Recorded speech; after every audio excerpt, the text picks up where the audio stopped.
Hello, everyone.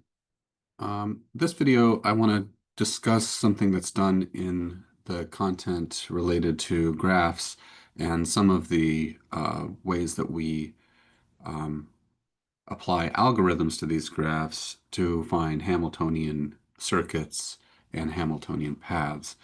I'm not going to talk so much about those algorithms. Those should be covered in the main course, but there's something that's done occasionally that is maybe a little bit um, confusing when you first see it. And so I wanted to go through this process of taking a weighted complete graph and converting it into a picture where we have this bunch of, vertices and edges and numbers, and turning it into a table that you can then apply the algorithm with the table. And we will talk a little bit in another video or two of how those algorithms works just from the table view.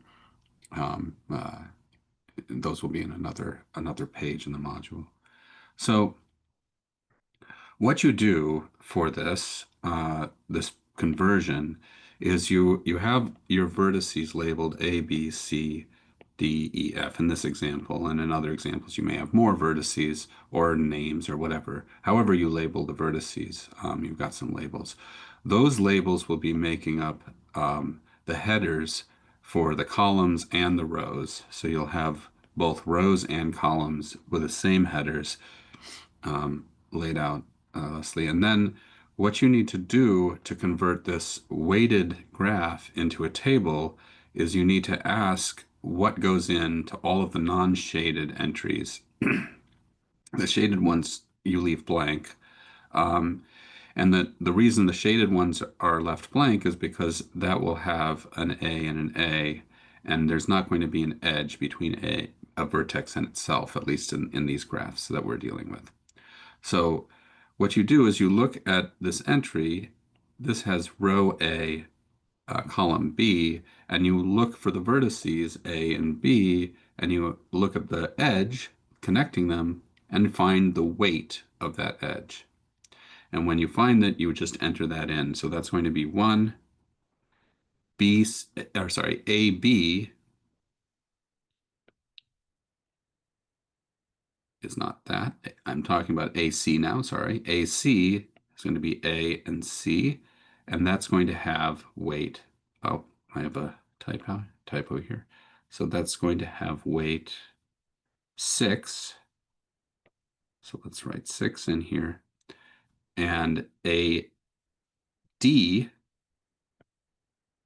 is going to be this edge. That's going to have weight 9. So I'll put a 9 in here. AE has weight 11, and AF has weight 12. Now, once you've completed a row for your for this table, you can complete the corresponding column, because the edges are not really directed from A to B or from B to A. They're just edges from one vertex to another. So you'll put in the same weights for BA as you would for AB, and similarly CA, DA, EA, and FA. So you're filling out this table, then you move on. If we're looking at B, we're going to try to fill out these entries, and so we go ahead and look at B, BD, BC, sorry, so BC is 2, BD is 10, BE 13, and BF is 14. And again, we can fill out the column in the same manner as we did a moment ago. Great.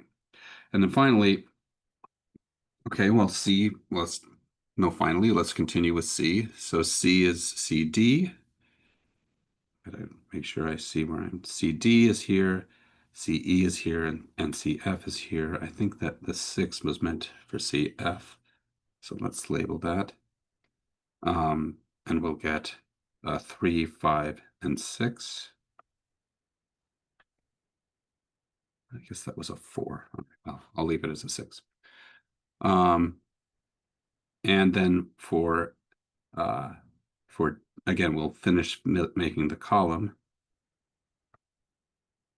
And now for D, we have DE and DF. That's just these two edges. DE is the lower one, so we have 7 and 15. And then for F, the only edge left is EF, and that's weight 8.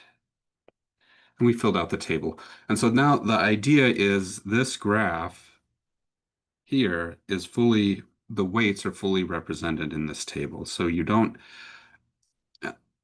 basically the graph can become very crowded if you draw it and it has like 100 vertices. It's hard, very hard to kind of see where things are and what is labeled what.